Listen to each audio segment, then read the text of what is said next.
Hello everyone, स्वागत है आप सभी का हमारे यूट्यूब चैनल ज्ञान गंगा हिंदी में। और आज हम लोग करने वाले हैं क्लास 10th के अध्याय 5 जन संघर्ष और आंदोलन के प्रश्न उत्तर को। इसमें पहला प्रश्न है कि दबाव समूह और आंदोलन राजनीति को किस तरह प्रभावित करते हैं। देखिए, इसमें अगर आप सवाल को समझ जाते हैं तो उत्तर लिखना बिल्कुल आसान है। तो सबसे पहला सवाल है कि जो दबाव समूह होते हैं, जो लोग संगठन बनाते हैं या आंदोलन करते हैं, उससे राजनीति किस तरीके से प्रभावित होती है, या राजनीति को प्रभावित करने के लिए वे कौन से तरीके अपनाते हैं। ये सवाल है कि विभिन्न दबाव समूह जो है सरकार से अपनी बात मनवाने के लिए क्या क्या तरीके अपनाते हैं। पहला है कि अपने मुद्दे के लिए जन समर्थन जुटाकर, यानी उनकी जो मांग होती है उसके लिए वो बड़ी संख्या में लोगों को इकट्ठा करते हैं, ताकि बड़ी संख्या में जब लोग इकट्ठा हो जाएंगे तो सरकार को लगेगा कि अगर हम इनकी बातों को नहीं मानते हैं तो निश्चित तौर पर हमें इसका नुकसान होने वाला है। तो इसके लिए ये लोग क्या करते हैं कि पहले तो लोगों की भीड़ इकट्ठी करते हैं, यानी जन समर्थन जुटाने का काम करते हैं, ताकि हमारे मुद्दे से ज़्यादा लोग जो है जुट जाएं। दूसरा ये काम करते हैं और विरोध प्रदर्शन द्वारा सरकार पर दबाव बनाकर, जब लोगों की संख्या आ जाती है इनके पास, तो ये क्या करते हैं, सरकार पर दबाव डालते हैं कि सरकार हमारी मांगों को मान ले। और तीसरा है संगठन बना करके, यानी लॉबी बना करके, और इसके लिए ये क्या करते हैं, विभिन्न तरह के संगठन बनाते हैं और संगठन बना करके सरकार से अपनी मांग को रखते हैं। तो ये 3 तरीके हैं जिनके द्वारा लोग जो है राजनीति को प्रभावित करते हैं और अपनी बात सरकार को मानने के लिए विवश कर देते हैं। दूसरा है प्रश्न कि दबाव समूह और राजनीतिक दलों के आपसी संबंधों का स्वरूप कैसा होता है, वर्णन करें। यानी जो दबाव समूह होते हैं और राजनीतिक दल होते हैं, राजनीतिक दल जो चुनाव लड़ते हैं और दबाव समूह जो अपनी मांगों को मनवाने के लिए जो है सरकार पर विभिन्न तरीके अपनाते हैं। तो ये क्या होते हैं, आइए अब इनको देखते हैं। इसका उत्तर कैसे लिखेंगे। तो सामान्यतः दबाव समूह और राजनीतिक दलों के बीच कोई प्रत्यक्ष रिश्ता नहीं होता है। प्रत्यक्ष यानी डायरेक्ट, ठीक है, डायरेक्ट इनके बीच कोई रिश्ता नहीं होता है। वे अक्सर एक दूसरे के विपरीत मान्यता रखते हैं, लेकिन दोनों के बीच संवाद और मोल भाव चलता रहता है। राजनीतिक दलों के कई ऐसे नेता दबाव समूहों से आते हैं। यहाँ जो देखिए कह रहा है कि इसमें राजनीतिक दल वालों में और दूसरे जो हो गए दबाव डालने वाले लोग हो गए, इन दोनों के बीच कोई रिश्ता नहीं होता है। वे एक दूसरे के विपरीत रहते हैं। जैसे अभी आप लोगों ने देखा कि जो एनआरसी के विरोध करने वाले लोग थे, वो और सरकार दोनों एक दूसरे से क्या थे, अलग अलग थे। दोनों के विचार जो थे अलग अलग थे, लेकिन इनके बावजूद भी दोनों के बीच संवाद और मोल भाव चलते रहता है। यानी आपने देखा होगा कि सरकार जो कहा करती थी कि हम जो है आंदोलनकारियों से बातचीत करने को तैयार हैं, और इसके लिए सुप्रीम कोर्ट ने क्या किया था, एक कमेटी बनाई थी जो सुप्रीम कोर्ट आंदोलनकारियों से और सरकार के बीच संतुलन बनाने का काम करती थी। तो इस तरीके से इसमें होता यह है कि राजनीतिक दल और दबाव समूह जो होते हैं उनमें कोई रिलेशन नहीं होता है। ये दोनों एक दूसरे के विपरीत मान्यता रखते हैं। जैसे सरकार कहती थी कि एनआरसी जो है वो अच्छा है, और जो विरोधी दल थे वो कहते थे कि नहीं, अच्छा नहीं है। यानी जो दबाव डालने वाले दल थे वो कहते थे कि अच्छे नहीं है। तो इस वजह से हम कह सकते हैं कि इनमें कोई संबंध नहीं होता है, लेकिन इन लोगों के बीच मोल भाव चलते रहता है। अर्थात सरकार चाहती है कि आप आंदोलन खत्म कर दें, और आंदोलनकारी चाहते हैं कि सरकार हमारी मांगों को मान ले तो हम खत्म कर देंगे। और इसके बीच कई ऐसे राजनेता जो होते हैं जो राजनीतिक दलों के हैं, वो दबाव समूह से निकल करके आए होते हैं। यानी जो पहले कभी ना कभी सरकार पे दबाव बनाए हों अपनी मांगों को लेकर के, और सरकार ने उनकी मांगों को नहीं माना हो, तो उसके बाद उन्होंने चुनाव लड़े हों और उसके बाद जीत हासिल की हो। तीसरा प्रश्न है कि दबाव समूहों की गतिविधियां लोकतांत्रिक सरकार के कामकाज में कैसे उपयोगी होती है। यानी जो दबाव समूह होते हैं उससे लोकतांत्रिक सरकार के कामकाज को कैसे फायदा मिलता है, उपयोगी होती है। ठीक है, तो आइए इनको हम देखते हैं। कह रहे दबाव समूहों की गतिविधियों से लोकतंत्र की जड़ें मजबूत करने में मदद मिलती है। ऐसे समूह शक्तिशाली बिजनेस लॉबी के खिलाफ आम जनता की आवाज़ बुलंद करने में मदद करते हैं।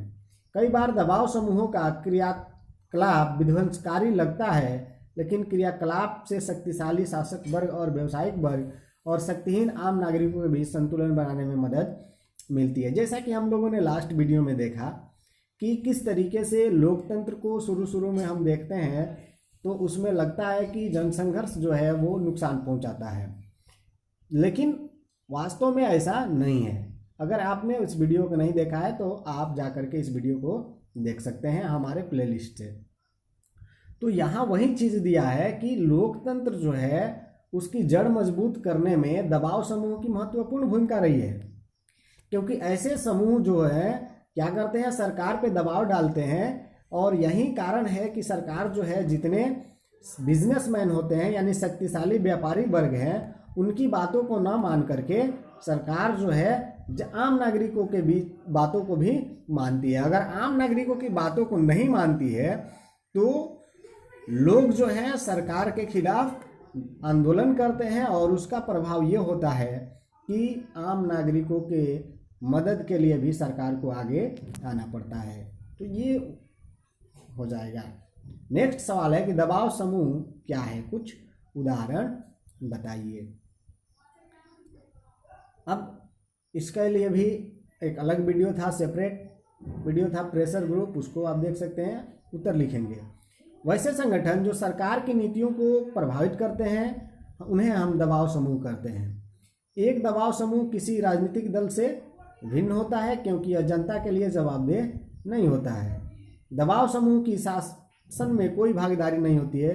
जैसे उदाहरण पूछ रहा है तो नर्मदा बताओ, आंदोलन, ट्रेड यूनियन, वकीलों का संगठन आदि दबाव समूह के उदाहरण है। यहाँ दे रहा है कि दबाव समूह जो होते हैं वो सरकार की नीतियों को प्रभावित करने के लिए क्या करते हैं, विवश करते हैं, और इस तरह के जो संगठन होते हैं उसको दबाव समूह कहते हैं। ये किसी राजनीतिक पार्टी से रिलेटेड नहीं होते हैं और न ही ये जनता के बातों को या अपने कार्यों के लिए जवाबदेह होते हैं, ना ही इनको शासन चलाने में कोई भी भागीदारी होती है।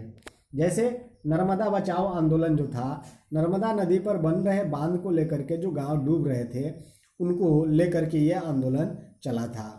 उसी तरीके से ट्रेड यूनियन जो है मजदूरों के लिए बना था, वकीलों का संगठन हो गया, शिक्षकों का संगठन हो गया, डॉक्टरों का संगठन हो गया। बहुत तरह के संगठन हैं जो सरकार पर क्या करते हैं, अपने अपने दबाव डालते हैं अपनी मांगों की पूर्ति के लिए। नेक्स्ट सवाल है कि दबाव समूह और राजनीतिक दलों में क्या अंतर है, यानी राजनीतिक दल हैं और दबाव समूह है उनमें क्या अंतर है। तो राजनीतिक दल सीधे जनता के लिए जवाबदेह होते हैं जबकि दबाव समूह के साथ ऐसा नहीं है। एक राजनीतिक दल या तो सत्ता में होता है या सत्ता हासिल करने के लिए काम करता है, लेकिन दबाव समूह के साथ ऐसा नहीं है। देखिए राजनीतिक दल जो होते हैं वो जनता के लिए जवाबदेह होते हैं। जैसे जब भी कोई घटनाएं घटती है, आपने देखा होगा टीवी चैनल वाले, मीडिया वाले, पत्रकार, जर्नलिस्ट जो होते हैं या आम जनता जो है जो अब सोशल मीडिया के माध्यम से जुड़ चुकी है, वो सरकार से सवाल करती है कि आखिर आपने ऐसा क्यों किया, इसके पीछे क्या रीज़न है, आप ऐसा क्यों किए और क्यों नहीं किया, ये भी सवाल किए जाते हैं। लेकिन ऐसे राजनीतिक दलों से किया जाता है जो दबाव समूह होते हैं वो किसी भी तरह के जवाब देने को तैयार नहीं होते हैं या वे किसी को जवाब देने के लिए जवाबदेह भी नहीं होते हैं। तो ये अंतर होता है। तो राजनीतिक दल जो होते हैं वो सत्ता हासिल करने के लिए काम करते हैं या अगर सत्ता में नहीं रहते हैं तो वे लोगों के भलाई के लिए काम करते हैं ताकि उनको सत्ता प्राप्त हो सके, भले ही वो दिखावे के लिए ही क्यों नहीं करते हो। लेकिन दबाव समूह जो होते हैं उनका ऐसा कोई जो है विचार नहीं होता है कि वो राजनीति में आए, बल्कि वे अपने मांगों के लिए सरकार पे दबाव डालते हैं। और हाँ, कभी कभी होता ये है कि वे बाद में चल करके राजनीतिक तौर पे अपनी छवि बना लेते हैं। नेक्स्ट है प्रश्न कि भरने वाला है जो संगठन विशिष्ट सामाजिक वर्ग जैसे मजदूर, कर्मचारी, शिक्षक, वकील आदि के हितों को बढ़ावा देने गतिविधियां चलाते हैं उन्हें कहते हैं, यानी वर्ग विशेष के हित समूह। किसी वर्ग विशेष के हित समूह, अगर प्रश्न आ जाए कि वर्ग विशेष के हित समूह और क्या है तो ये आप लिख सकते हैं कि जो संगठन विशिष्ट सामाजिक वर्ग जैसे मजदूर, कर्मचारी, शिक्षक, वकील आदि के हितों को बढ़ावा देने के लिए गतिविधियां करते हैं उनको वर्ग विशेष के हित समूह कहते हैं। इसके लिए भी हम लोगों ने एक वीडियो देखा था और आप लोगों ने उसका रिप्लाई भी किया था कि दो तरीके के संगठन होते हैं, एक वर्ग विशेष के जन समूह और एक होते हैं जन सामान्य के हित समूह। तो आपने अगर वो वीडियो नहीं देखा है तो उसको भी आप देख लेंगे, तब जाकर के आप इस प्रश्न का जवाब सही तरीके से लिख सकते हैं। प्रश्न संख्या 7 है कि निम्नलिखित में से किस कथन से स्पष्ट होता है कि दबाव समूह और राजनीतिक दल में अंतर होते हैं। यहाँ दे रहा है कि राजनीतिक दल राजनीतिक पक्ष लेते हैं जबकि दबाव समूह राजनीतिक मामलों की चिंता नहीं करते। ये पहला कथन है।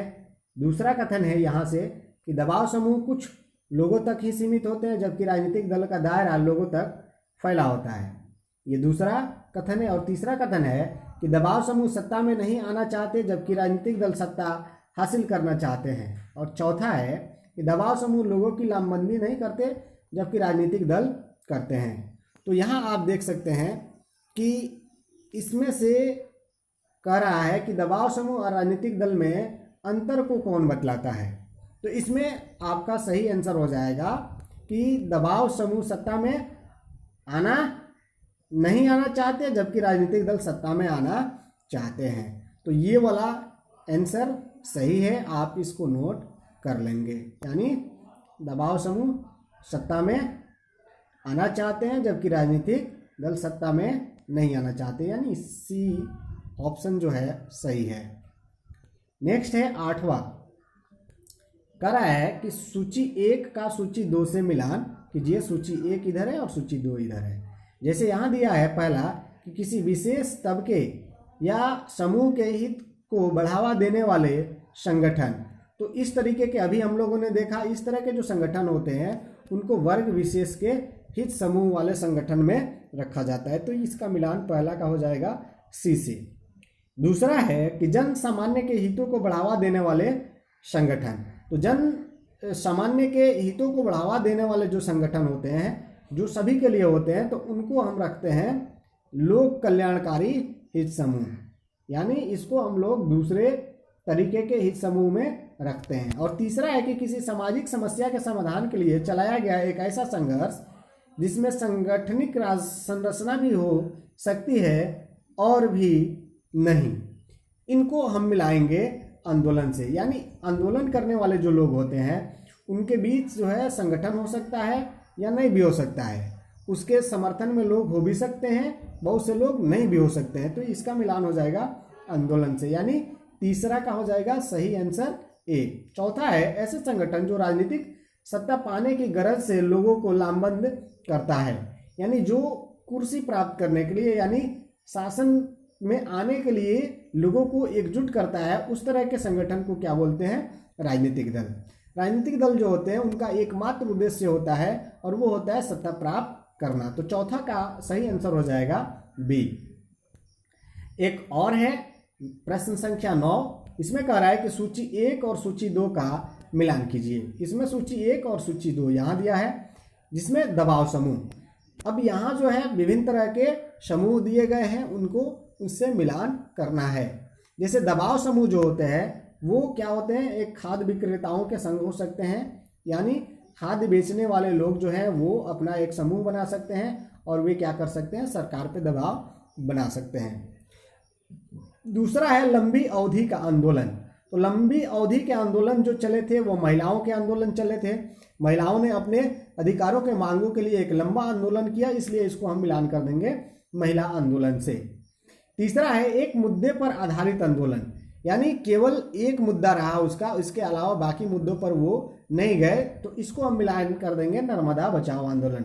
हालांकि नर्मदा बचाओ आंदोलन जो था बाद में चल करके इसमें कई पर्यावरणीय विषय भी शामिल हो गए थे, लेकिन ये मुद्दे जो थे ज़्यादातर तरजीह दिए गए, यानी नर्मदा नदी पर बांध बनाए गए उसको। तो इसको हम मिला सकते हैं एक मुद्दे पर आधारित आंदोलन से। और चौथा है राजनीतिक दल। तो राजनीतिक दल तो अभी हमने बताया कि जो चुनाव लड़ने वाली पार्टियां होती है, तो असम गण परिषद जो था वो शुरू में आपने किस तरीके से देखा कि लोगों की मांगों के लिए बना, बाद में चल करके उसने राजनीतिक रूप धारण कर लिया। तो असम गण परिषद जो है वो राजनीतिक दल से मेल कर जाएगा। तो इस तरीके से ये भी कंप्लीट हुआ। अब प्रश्न संख्या 10 है कि दबाव समूह और राजनीतिक दलों के बारे में निम्नलिखित कथनों पर विचार कीजिए और बताइए कि इनमें से कौन सही है। तो यहाँ 3 कथन दिए गए हैं और इसमें से आपको चुनना है कि कौन कौन से कथन सही है। जैसे कह रहा है कि दबाव समूह समाज के किसी खास तबके के हितों की संगठित अभिव्यक्ति होते हैं, यानी किसी खास, सबके लिए नहीं।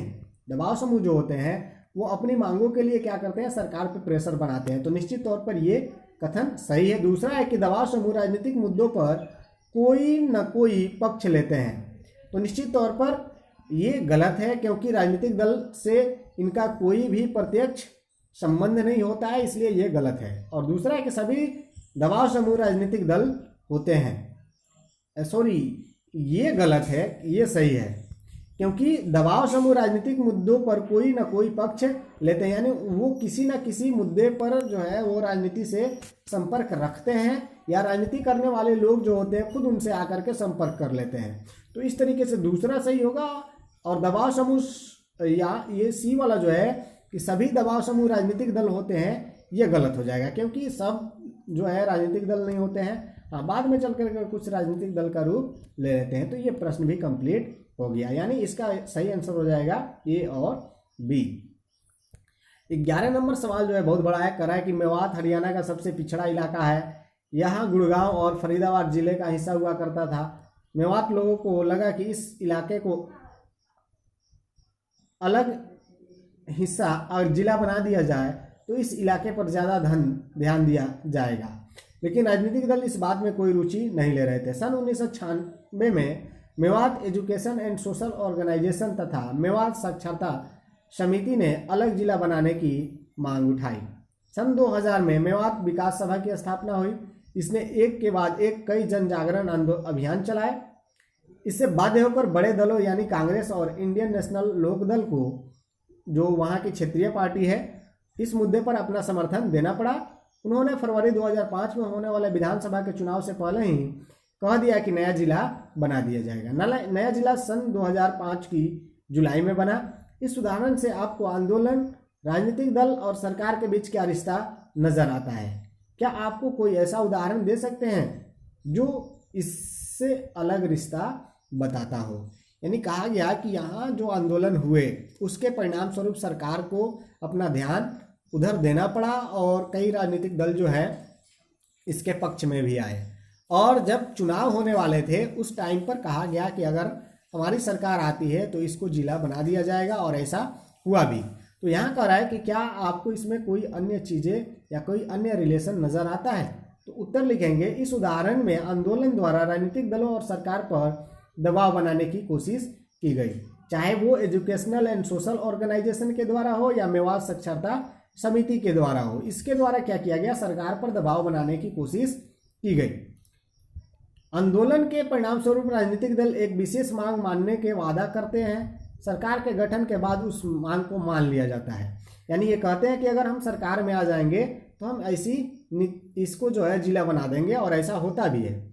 यह उदाहरण दिखाता है कि आंदोलन के द्वारा सरकार से अपने पक्ष में निर्णय लिया जा सकता है, लेकिन उसे मूर्त रूप देने में राजनीतिक दल का समर्थन होना जरूरी है। तो इससे ये पता चलता है कि अगर हम अपनी मांगों को मनवाना चाहते हैं तो इसके लिए सरकार पे दबाव बना सकते हैं, लेकिन अपनी मांगों को पूरी करने के लिए हमें किसी न किसी राजनीतिक दल से गठजोड़ या राजनीतिक दल से संबंध स्थापित करना पड़ेगा। तो आज के वीडियो में बस इतना ही। मिलते हैं अगले वीडियो में, तब तक पढ़ते रहिए, सीखते रहिए, देखते रहिए। धन्यवाद।